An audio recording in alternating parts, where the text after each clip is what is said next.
Pasteur Charles Bameko, condamné 3 ans de prison avec sursis. Dieu gagne toujours. Dieu est toujours merveilleux et surtout fidèle envers ses enfants. Bandeko nanga ezalaki somo, makambo yo ezalaki somo. Soki batiaki Pasteur Charles Bameko na prison, avant da penza na prison, to azala penza na prison la famille, elingaki ezala somo surtout pour na corps du Christ. Ebele ya batu banani surtout ba pagano, otobenga ba pagano, balingaki ba seka na niveau moko pas possible, kutu ye moko diable, alingaki abeta maboko na système moko pas possible. Mais comme Nzambe atikali ka Nzambe, quelle que soit la grandeur de l'humiliation, Nzambe atelema kaka. Kandenge mama lor mbongo na biso ayembe la biso ke non, Nzambe atelema ka mutu asuka, eza makambo solo la famille. Nzambe ayaka toujours au secours pona ba oyo bandimila kaye, pona ba o babanga kaye. Ata soki omoni chemin eza nango difficile, mais yebaka ke non, tina suka Nzambe aolakisa toujours et encore elongi na ye. Salut cher Bouchou, salut cher abonnés, salut cher connaissances, salut surtout les amis de Étoile Lune Inès TV. J'espère que vous allez bien. Quant à moi, je suis bel et bien, super bien par la grâce de Dieu. Cher Bouchou, chers abonnés et chers connaissances, lelo toye na makambo, toye lisusu na makambo ya Pasteur Charles Bameko. Pasteur Charles Bameko bandeko nanga bino moko boutaki kolanda ba makambo ndenge tambolaki sur les réseaux sociaux pas possible. Bomona ki bino moko humiliation oyo Pasteur Charles Bameko azwaki. Ezalaki kutu na ba témoin bazalaki batu balobaki ezalaki penza otolobaka na biso kake non. Ezalaki ya koinda somo. Mais Nzambe azaka Nzambe. Lelo toye na sango moko ya bien, sango moko ya kosekisa, sango moko ya kosepelisa, sango moko ya kitoko penza po na pasteur na biso. Mais avant toko takuna ekozala bien nanu na ya ko sensibiliser batu o nyonso tu. Toyebi ke na chaîne na biso tozalaka toujours et encore na bato asika. Alors na eko senga na bino nyonso bolandaka Étoile Inès TV, bino nyonso bozwaka penza tan na bino ya olandaka biso soki oza mutu asika, peut-être nanu osabona na yo te okota kaka, mais osabona na yo te, na osenga na yo osabone massivement. Cliquez aussi sur la cloche de notification pour surtout recevoir les nouveautés de notre chaîne.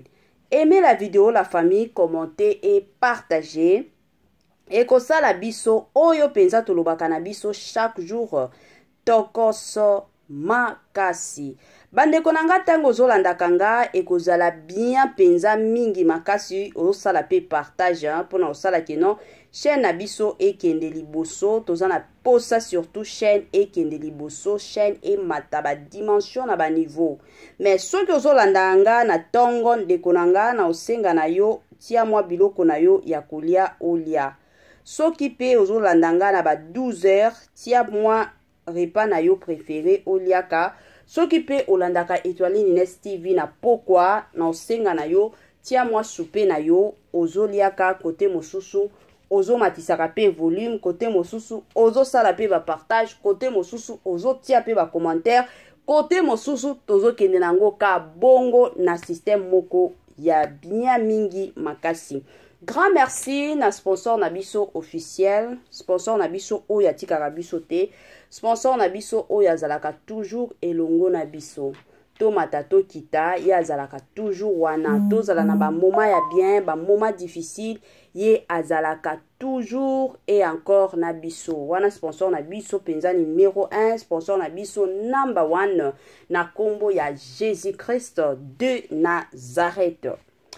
Bandeko nanga kandenge na bando loba makambo ya Pasteur Charles Bameko. Pasteur na biso Charles Bameko aza parmi ba pasteur congolais o basalelaka Nzambe na busolo nyonso. toyebi ke lelo ba pasteur ba koma na bango kilikili soki oke na gauche okuta ba pasteur, oke na droite okuta plutôt ba pasteur, na banzela nyonso ba pasteur baza. Mais toyebi biso moko ke non, eza na ba pasteur moko ya lokuta, eza na ba pasteur moko balingi na bango mbongo, balingi na bango succès, mais eza na ba pasteur mosusu tango azoteya yo moko deja ozoloba non o penza eza nde Angelou alati penza corps ya pasteur, Angelou nde azoteya ngai. Donc pasteur Charles Bameko pe azalaka parmi genre ya ba pasteur wana penza ba pesaka penza liloba na busolo nyonso ba pasteur moko babangaka surtout Nzambe. Bandeko na nga makambo etambolaki kilikili to tiango kala 2023 parce que toza déjà na 2024. Na 2023 wana ezalaki moto po na pasteur na biso, ezalaki moto la famille na niveau moko pas possible. Ça fait presque 4 mois oyo ba makambo bimaki ke non ndenge eza boye pasteur Charles Bameko azoyibaka bambongo abatu ya église, azoyibaka bambongo abatu ya église, somme selon o bapesaki ezalaki 2 millions d'euros. Que non ezalaki bambongo ba église, ye pasteur azalaki na compte na ye mosusu bambongo ezokotaka. Bandeko na nga ba humiliation ezalaki ebele, ba makambo ezalaki nango tellement ebele, ba finga pasteur Charles Bameko aza moyibi, il y avait même de ces personnes o bakotaki kosalela ye ba émission, ba finga ye, ba humilia ye, ba sambwisa ye, ba sasa ye na niveau moko pas possible. Et d'ailleurs ba ebele batu mosusu oyo bakizaki ye bazaki na ba preuve na bango. Kutu mokili elinganaki, eninganaki penza makasi. La plupart des gens disaient que non, c'est fini pour ces pasteurs. C'est fini pour ces pasteurs. Ebele ya batu kutu balobaki bongo parce que toyebi déjà na pays ya mundele basakanaka te. Soki déjà ba preuve eza, soki déjà ba biloko eza la famille eza boloko okota penza prison basakanaka te. Mais comme Nzambe azaka Nzambe na bolingo na ye, lelo toye ko informer bino ke non ndenge eza boye après ko samba o pasteur abando kende ko samba, après ba makambu nyonso baye ko katela ye 3 ans de prison avec sursis. Ce qui tolobi 3 ans de prison avec sursis, c'est que pasteur Nabiso akozala na ye en prisonnier te. Quand to mona batu mosusu bake ko vanda na prison, ye akovanda na ye na prison te, mais ba pesi ye kaka ba quelques lois, quelques règlements oyo il faut alandela. Donc azaneti azana prison mais azana ye libre akokende na ye kote ya soki alingi asala ta ba voyage au sala na ye ba voyage ka ndenge eza boye kala mingi te kuto zokende na Afrique du Sud pour na kenote ya.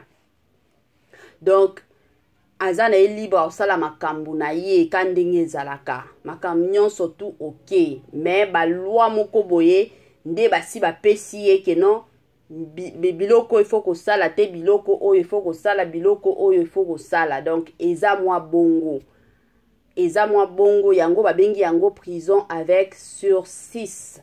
Mais ou sinon côté ya obandane côté ya azana posa ya kubima na ye, azana posa ya ba voyage ka ndenge musala na ye senga ka ba voyage mosusu ba ko inviter ye akende soki États-Unis akende oteya au kende na États-Unis.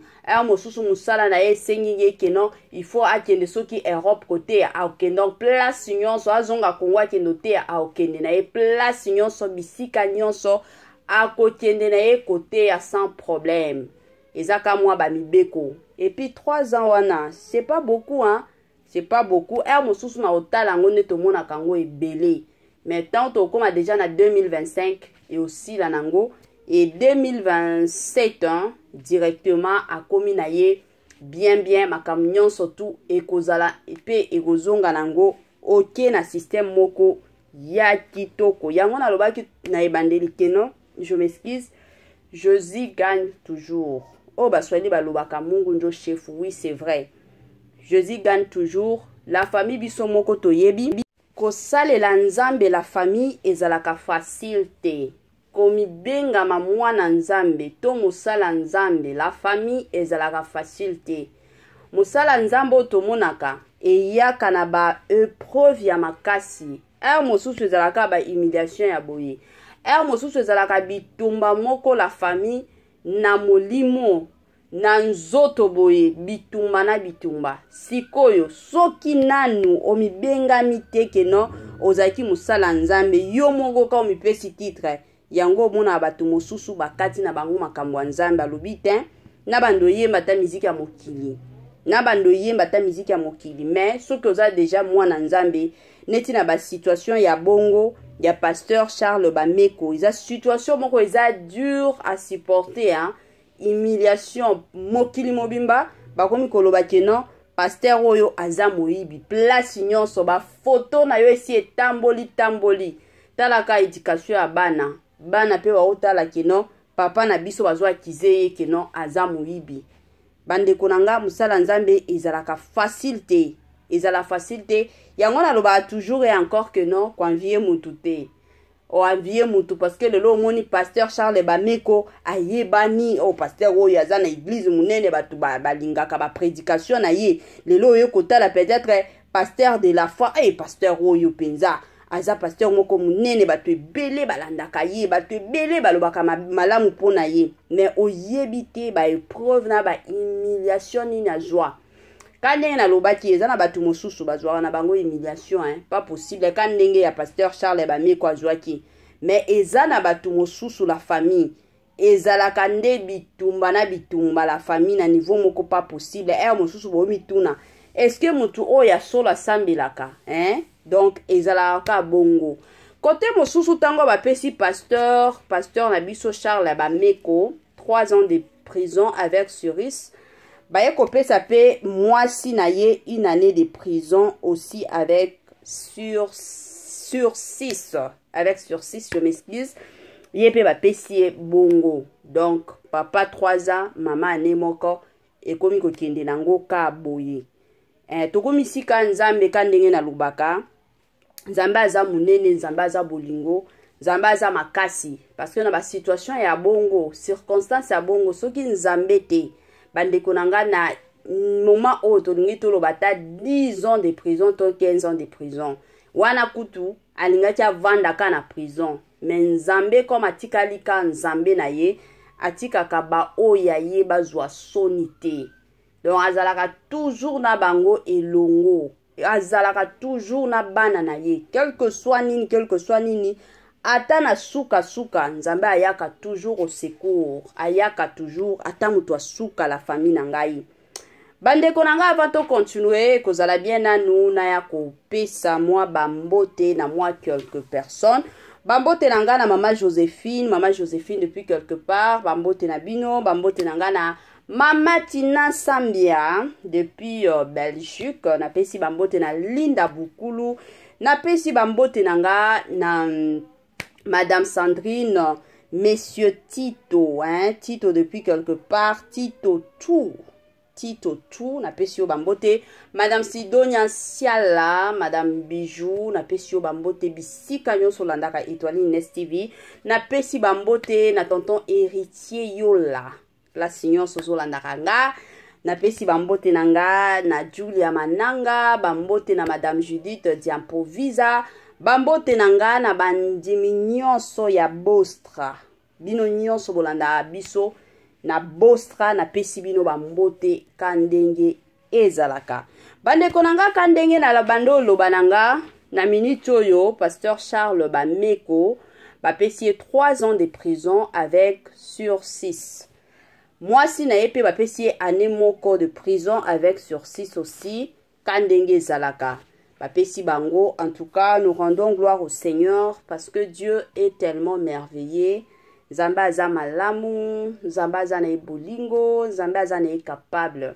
Kandenge Bible yebisaka biso que o ezalaka plutôt impossible aux gens et pas en Nzambe ezalaka nango toujours et encore possible. Wana tokomisika Nzambe parce que ezalaki stress ya makasi. Ezalaki penza stress ya makasi pas possible. Kotala musala Nzambe lelo soki batie na prison. Imaginez ekolakisa pona corps du Christ. Imaginez ekolakisa surtout pona ba pagano, la famille. ezaki mwa pasi me nzambe na biso azaka nzambe moko bolingo azaka nzambe moko atikaka oyo ba oya yete ba o balukaka ye ata na torche boye ba oluka ye atikaka bango te yango conseil bandeko nanga ka ndenge tokendaka ka ndenge tomemelaka ba émission na biso ba makambo na biso Étoile Nines TV alobaka toujours et encore que non tango émission ekotaka mwa toli pe ezangaka te mwa toli ezalaka toujours et encore toli nanga ya lelo la famille eza pona batu o bafingaka basala nzambe bandeko nanga lelo ata soki lelo nzambe asali keno oyebani mokili mobimba batu ebele lelo bayebi yo bakomi kolobela yo batu ebele ekomi ka kombo na yo na kombo na yo osakanaka na basala nzambe te lelo tokomi komona batu mosusu parce que ayebani batu mosusu parce que aza na besoin ya koyebana siko omona batu mosusu aolinga aya kosalure ba réputation ya basala ya nzambe akolinga aya ko minimiser basala ya nzambe neti na situation ka ndenge tobeta masolo ya pasteur Charles Bameko bandeko nanga na landa ba émission ebele j'étais totalement choqué et ça la kinga passe na motema komona batu mosusu voire même de maman qui faisait des émissions pour insulter le pasteur baoloba bazo appuyer vraiment que non pasteur wana penza sa kamuyibi pasteur wana la famille totika biloko bongo ngana lobaka toujours chaque jour basala nzambe otomonaka bazwa ba alliance na bango na nzambe bazwa ba engagement ya makasi na nzambe na bango ba alliance wana toyebaka yango te ba alliance wana to ba engagement bazwa na nzambe biso toyebaka yango te mosusu tomonaka bango ka boye omoni pasteur Moïse Mbiye omoni pasteur Mike Kalamba omoni pasteur Marcelo omoni pasteur Dalo azoteya me oyebaka te alliance nini azwa na nzambe engagement nini azwa na nzambe vœu nini asala na nzambe yango bomonaka batu mosusu bazwaka ba malédiction moko aoyeba te malédiction ebanda wapi vi na ye mobimba ezaka souffrance na souffrance vi na ye mobimba ezaka ba makambo na makambo pourquoi parce que ozoya kofingaka basala ya nzambe bandeko ngana lobaka toujours chaque jour finga mutu peut-être ba o bamesana kofinga soki oza na besoin kofinga mutu peut-être soki mutu asala yo mabe mais soki mutu asala yo mabe te parce que otangaki quelque part balobi boye bala moko komi kofinga ozozwaka masumu ya pamba parce que toyebi ke na ba famille mosusu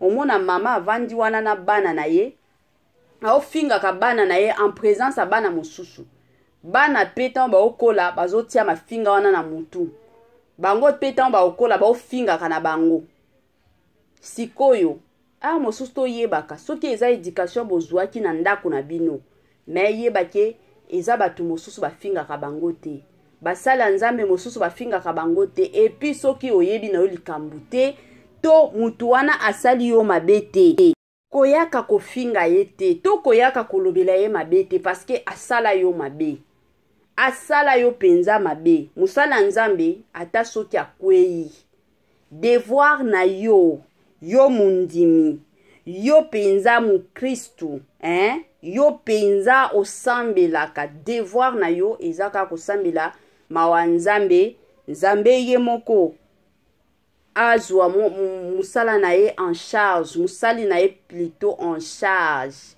nzambe ye moko azala elongo na musali na ye ke yo obandaka kosalaka ba émission ke yo obandaka kofinga obandaka kominimizaka ye obandaka kosala bisala sala parce que oza besoin na visibilité parce que oza besoin na boye oza besoin na boye bandeko nanga eza pasi penza makasi surtout siko lelo toye komona pasteur na biso baye kopesa ye 3 ans de prison mais 3 ans wana avandaka na ye na prison te pe aokende na ye prison te aobanda na ye akozala na ye libre abando sala mosala na ye abando teyaka ka ndenge ateyaka soki aza na besoin osala pe bavoyage na ye akosala na ye sikoyo yo muto finga ye yo muto loba mabe pona ye na minute oyo nde okoya ko changer to okotikala na yo ka bongo la famille. Je ne sais pas. Bande konanga eza pasi kande na lobaka na communauté na biso bifinga finga nde ezalaka somo batu mosusu bazalaka na bango ata kuna te. Si saja koya ko finga mutu bakoya na bango ba fingi fingi. Si saja koya ko chola mutu bakoya na bango sur les réseaux sociaux ba choli choli. Si saja ko sasa mutu bakoya penza sur les réseaux sociaux ba sasi bazata kuna te. Mais bazo bosa na keno un jour nzamba obenga biso en jugement. Na yebaka te na jugement wana eloko nini oyebisa nzambe. Oyebisa nzambe non nzambe na lobaki boye parce que mais osakana na basala nzambe. Bandeko nanga basakana na basala nzambe te. Musala nzambe ezalaka ke non pasteur ya église na yo to pasteur ya église na yo te. Musala nzambe basakana kana ete. Basakana kana basala nzambe te o mata o kita basakana kana basala nzambe te la famille. Bote ya kape bana na bino. Musala nzamba ta kwei. Belela kama wanzambe. Ezala sujet na yo te ke non o mati o kiti o pasteur wana bomonaki ba réaction bomonaki makambo ekomeli te. Anza musala nzambe. Mosusu na pesa batu mosusu exemple ya Jacob makambo oyo ekomela Jacob makambo oyo ekomela ye ezalaki ba plan ya nzambe sans que to yeba. C'est de la même façon. Mosusu au mona ta c'est pasteur le pasteur Charles Bameko. Bon mona peut-être makambo oyo ekomeli ye eza ba plan ya nzambe ye moko kaka lingi peut-être attester kondima na ye. Kande na lobaki na ebandeli. Eza na batu mosusu kana acta bongo na makambo nzamba tiki. Na makambo penza ya nzamba tiki alobi moi c'est fini na osala kango lisusu te na osambela ka lisusu te église pe na okendaka te na obanda tepete kote ya kate. Mais comme eza musala nzambe ayebi mutu oyo azo servir ayebi ke na o servira ka batu te mais na servira ka nzambe na prêchaka pona lokumu nzambe yango ba sepelaki na mwasi na ifo komona. Bande konanga je suivi la vidéo komona tango babimaki na prison wana ya Créteil. La famille fallait voir comment la femme maman Mami plutôt Bameko azalaki très contente, très joyeuse donc talika bolobi wow. Donc babando la penza na butu te. Batanyo soto ba nyonso bazalaki ka prière na prière ba osambela ka pona sujet wana. Lelo nzambe aye ko répondre bango bisengo wapi ba sepelaki penza makasi. Wana nyonso eza kaka kolakisa biso ke non tango osalela nzambe salela nzambe na motema na yo moko salela nzambe na bolingo na yo nyonso kosalela nzambe te parce que naza na intérêt mbongo parce que naza na intérêt ya lokungu parce que naza na intérêt boye parce que tango ba épreuve bandoya eza place o batu bakoyeba soki oza ya nzambe ya solo to oza na yo mpagano ozo batama na kombo ya nzambe ezalaka mwa bongo. Bandeko nanga yango kaka Etoile Nines TV alingaki a partager na bino lelo kandenge ezalaka esengo surtout ya komona ba conclusion o ebimi pour na pasteur na biso. Gloire au Seigneur, Dieu est puissant et merveilleux. Bandeko nanga tokomi na biso na suka ya moi partage na biso. Permettez-moi surtout de vous dire bye et à la prochaine.